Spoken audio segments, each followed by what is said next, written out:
forskellige måder at regne minus på med den lodrette opstilling. Lodret opstilling, det er helt klart den, som dine forældre og dine bedsteforældre kender. Når man skal regne med lodret opstilling, så skal vi sørge for, at vi har enerne, tierne og hundrederne placeret korrekt under hinanden, for ellers så går det helt galt, når man regner. Så jeg laver lige sådan nogle hjælpere her med enerne, tierne og hundrederne. Jeg skriver 534 minus de 219. De skal stå rigtig under.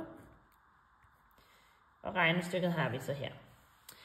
Jeg har 4 stykker slik og skal give dig 9 stykker slik.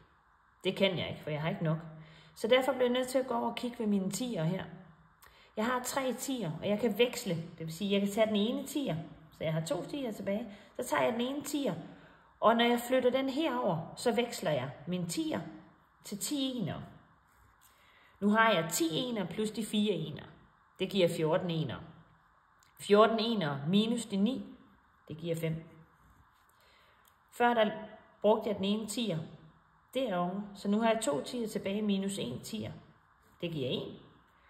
500 minus 200, det giver 3. Altså må 534 minus 219 give 315.